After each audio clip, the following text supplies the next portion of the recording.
Hello বন্ধুরা, সকলকে যুগীজ উত্তরণ মন্ত্র চ্যানেলে স্বাগত। আমরা আলোচনা শুরু করেছিলাম ক্লাস 10-এর চ্যাপ্টার 4 ভৌতবিজ্ঞানের তাপের ঘটনাসমূহ অধ্যায়টি। সেখানে আমরা তাপের ঘটনাসমূহ আলোচনা করতে গিয়ে আমরা আলোচনা শুরু করেছিলাম তাপীয় প্রসারণ। তাপের ফল হিসাবে তাপ প্রয়োগের ফলে যে পদার্থের প্রসারণ হয় সেটা আমরা আলোচনা করছিলাম। সেই আলোচনা প্রসঙ্গে আমাদের দুটো আলোচনা হয়েছে, একটা হচ্ছে কঠিন পদার্থের প্রসারণ, তারপর আমরা আলোচনা করেছি সেকেন্ড পার্টে তরল পদার্থের প্রসারণ, আর আজকে আমরা আলোচনা করব গ্যাসের প্রসারণ। যারা এখনো কঠিন বা তরলের প্রসারণ আমার পার্ট 1 পার্ট 2 দেখনি, তারা আমার চ্যানেলে গিয়ে পার্ট 1 পার্ট 2 দেখে নেবেন। গ্যাসের প্রসারণ আলোচনায় আসছি, তার আগে আমরা এটাও বলে নিয়েছি যে যেহেতু কঠিন পদার্থের দৈর্ঘ্য, ক্ষেত্র এবং আয়তন তিনটেই থাকে, সেই কারণে এর প্রসারণ বলতে গিয়ে আমরা দৈর্ঘ্য প্রসারণ, ক্ষেত্র প্রসারণ ও আয়তন প্রসারণ তিনটেই আলোচনা করেছি। কিন্তু তরল বা গ্যাস এদের যেহেতু নিজস্ব কোনো দৈর্ঘ্য বা ক্ষেত্র হয় না, কাজে এদের ক্ষেত্রে শুধুমাত্র গ্যাসের প্রসারণ আমরা করব।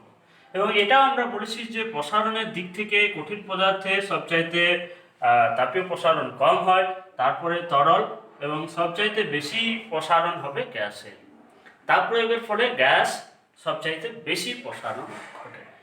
এই গ্যাসের প্রসারণের কতগুলো সাধারণ ঘটনা আমরা আলোচনা করতে পারি। যেমন আমাদের বাড়িতে যে ভেন্টিলেটর বা ঘুলঘুলি আমরা বলি, ভেন্টিলেটর বা ঘুলঘুলি, এটা কিন্তু গ্যাসের প্রসারণ, তাপীয় প্রসারণের কারণেই এটা কাজ করে।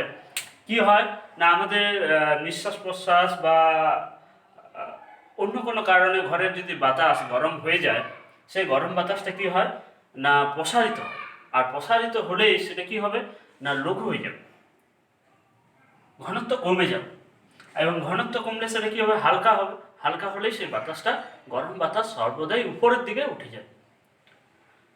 কাজেই উপরের দিকে যদি আমরা ওই ঘুলঘুলি বা ভেন্টিলেটরটা রাখি, তাহলে সেই গরম বাতাস কিন্তু উপরের দিয়েই বার হবে। আমাদের কিন্তু নিচের যে সমস্ত খোলা জায়গা, জানলা দরজা দিয়ে কিন্তু গরম বাতাসটা বেরোবে না। গরম বাতাস যেমন উপরের দিকে উঠে গেল, ঠান্ডা বাতাস একই রকম ভাবে সেই শূন্য স্থানটা পূরণ করার জন্য ঘন ভারী ঠান্ডা বাতাস দরজা জানলা দিয়ে আমাদের ঘরের মধ্যে ঢুকবে। তাহলে ভেন্টিলেটরের কাজ কিন্তু গ্যাসের তাপীয় প্রসারণের উপর কাজ করছে। এছাড়া আমরা আরেকটা ঘটনা বলতে পারি, যেটা হচ্ছে সমুদ্র বায়ু, যেটা দিনের বেলায় সমুদ্রের দিক থেকে স্থলভাগের দিকে আসে, সেটাও হচ্ছে গ্যাসের প্রসারণের একটা ঘটনা। যে আমাদের এটা যদি এটা স্থলভাগ হয়,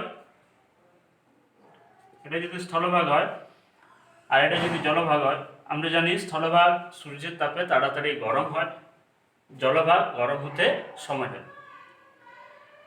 যেহেতু স্থলভাগ তাড়াতাড়ি গরম হয়, স্থলভাগের সংলগ্ন যে বাতাসগুলো আছে, বায়ুটা আছে, সেই বায়ুটাও কিন্তু গরম হবে তাড়াতাড়ি, এবং বায়ু যখনই গরম হয়ে যাবে সেই বায়ুটা কি হবে প্রসারিত হবে। প্রসারিত হলে তার ঘনত্ব কমবে এবং সেটা হালকা হয়ে উপরের দিকে উঠে যাবে। হালকা হয়ে উপরের দিকে ওঠার সঙ্গে সঙ্গে এই জায়গায় যে শূন্য স্থানটা তৈরি হবে, সেই শূন্য স্থানটা ভরাট করার জন্য কি হবে না এইখানে যে ঠান্ডা ভারী বাতাস, সেটা কিন্তু এই দিকে ছুটে আসবে, সমুদ্রের দিক থেকে এইভাবে ছুটে আসা বায়ুটাকে আমরা বলি সমুদ্র বায়ু। তাহলে এই ঘটনাটাও কিন্তু গ্যাসের প্রসারণের একটা ফল হিসাবে আমরা বলতে পারি। তো কি রকমের গ্যাসের প্রসারণ হয়, অর্থাৎ প্রসারণ কতটা হয়, এটাকে একটা বোঝাবার জন্য, ধারণা দেওয়ার জন্য আমরা একটা রাশি দিয়ে এটাকে বোঝাই। যেমন আমরা কঠিনের ক্ষেত্রে দৈর্ঘ্য প্রসারণ গুণাঙ্ক, তরলের ক্ষেত্রে কঠিনের ক্ষেত্রে দৈর্ঘ্য প্রসারণ ছাড়াও আছে তোমার ক্ষেত্র প্রসারণ গুণাঙ্ক বা আয়তন প্রসারণ গুণাঙ্ক। তরলের ক্ষেত্রে আমরা দুটো প্রসারণ, এখানে আমরা তাহলে কি কি পড়েছি, আলফা, বিটা, গামা। এক্ষেত্রে আমরা পড়েছি গামা এ এবং গামা আর, অর্থাৎ আপাত প্রসারণ গুণাঙ্ক আর প্রকৃত প্রসারণ গুণাঙ্ক। গ্যাসেরও প্রসারণটা কতটা হচ্ছে এটা বোঝাবার জন্য আমরা একটা গুণাঙ্ক দ্বারা একে প্রকাশ করব, যেটাকে বলা হয় গামা পি। পি মানে হচ্ছে চাপ। চাপ মানে এখানে চাপটা স্থির রাখতে হবে, গামা পি, অর্থাৎ স্থির চাপে আয়তন প্রসারণ আমরা দেখব। কেন চাপ স্থির রাখছি না, আমরা আয়তন প্রসারণ দেখছি গ্যাসের, কার জন্য না তাপের জন্য। তাপীয় প্রসারণ যেহেতু আমরা দেখছি, কিন্তু গ্যাসের প্রসারণ শুধুমাত্র তো তাপের কারণেই হয় না, আবার কিসের কারণে হতে পারে, চাপের উপরও নির্ভর করে গ্যাসের আয়তন। অর্থাৎ এক্ষেত্রে যদি চাপ কমানো হয়, চাপ যদি কমে যায় তাহলেও কিন্তু গ্যাসটার আয়তন বাড়বে। ব্যস্ত সম্পর্কে এটা আমরা জানি যে বয়লের সূত্র থেকে উষ্ণতা স্থির থাকলে কিন্তু এটা আয়তনটা গ্যাসের চাপের সঙ্গে বিপরীত সম্পর্কে পরিবর্তন হবে। অর্থাৎ গ্যাসের প্রসারণ আলোচনা করতে গিয়ে যাতে সেটা কোনোভাবেই তাপীয় প্রসারণ ছাড়া চাপের দরুন না হয়ে থাকে, সেই জন্য আমাদেরকে কি করতে হবে, এই আলোচনায় চাপটাকে স্থির রাখতে হবে। তখন এখানে আমরা দেখাবো যে গ্যাসের প্রসারণটা কতটা হয়, সেই হিসাবে আমরা একটা গুণাঙ্ক তৈরি করছি, একটা রাশি, যেটাকে বলা হচ্ছে স্থির চাপে গ্যাসের আয়তন প্রসারণ গুণাঙ্ক। কিভাবে সংজ্ঞা দিতে গেলে আমরা ধরছি কোন একটা গ্যাস 0 ডিগ্রি সেন্টিগ্রেড উষ্ণতায় তার আয়তন ছিল V0। 0 ডিগ্রি সেন্টিগ্রেড উষ্ণতায় আমরা একটু উপর থেকে শুরু করি, তাহলে সুবিধা হবে। ধরছি 0 ডিগ্রি সেন্টিগ্রেড উষ্ণতায় কোনো একটা গ্যাসের আয়তন ছিল V0।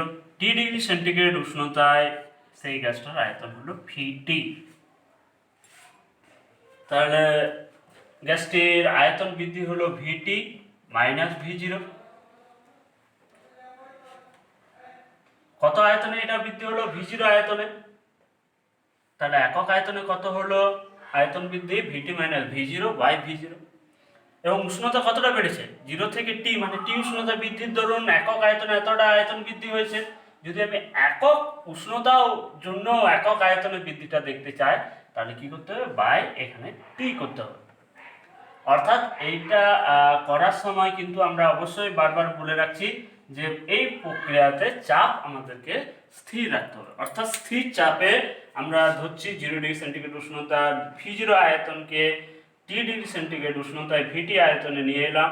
সেক্ষেত্রে একক আয়তনে একক উষ্ণতার দরুন, একক উষ্ণতা বৃদ্ধির দরুন গ্যাসটির আয়তন বৃদ্ধি হচ্ছে VT minus V0 by V0T। এটাকে আমরা বলছি স্থির চাপে গ্যাসের আয়তন প্রসারণ গুণাঙ্ক। এই আয়তন প্রসারণ গুণাঙ্কটা আমরা একটা মান বার করতে পারি, আমরা একটু সহজ সরল রূপে নিয়ে আসতে পারি যদি আমরা চার্লসের সূত্রটা এক্ষেত্রে প্রয়োগ করি। চার্লসের সূত্রটা কি, একই সূত্র, এখানেও আমাদের চাপ স্থির ছিল, যে স্থির চাপে যদি কোনো একটা 0 ডিগ্রি সেন্টিগ্রেড উষ্ণতায় কোনো একটা গ্যাসের আয়তন যদি V0 হয় এবং টি ডিগ্রি সেন্টিগ্রেড উষ্ণতায় গ্যাসটা যদি VT হয়, তাহলে VT উষ্ণতা সমান কি হবে, VT আয়তন সমানটা কি হবে না, V0তে 0 ডিগ্রি সেন্টিগ্রেড উষ্ণতায় যে আয়তন আছে,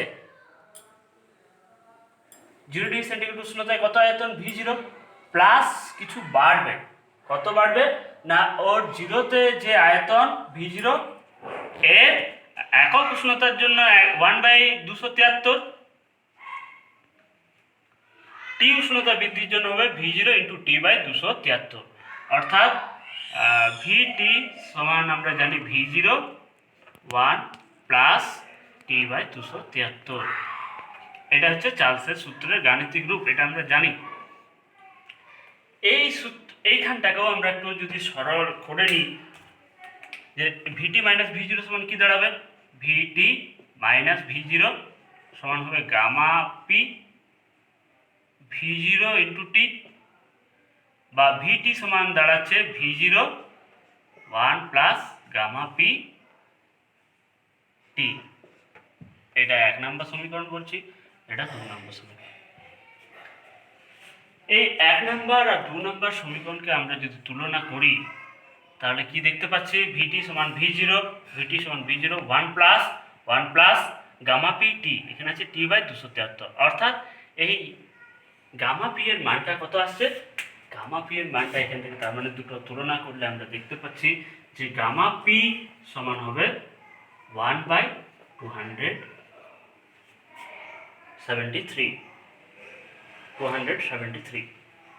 অর্থাৎ এটা কি, এটা একটা স্থির মান সম্পন্ন, এটা কি হলো স্থির মান, মানে কি না, সকল গ্যাসের ক্ষেত্রেই এর মানটা কিন্তু কি হবে, স্থির হবে।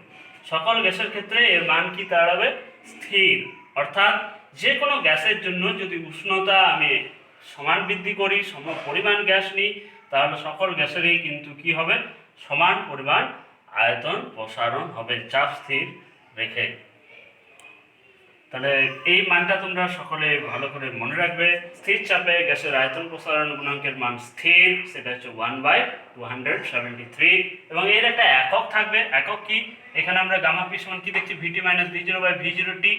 উপর নিচে আয়তন, নিচে শুধুমাত্র উষ্ণতা, কাজে শুধুমাত্র ডিগ্রি সি ইনভার্স, বা এর একক আমরা এসআই পদ্ধতিতে বলতে পারি কেলভিন ইনভার্স। এই পর্যন্তই গ্যাসের প্রসারণ। ধন্যবাদ।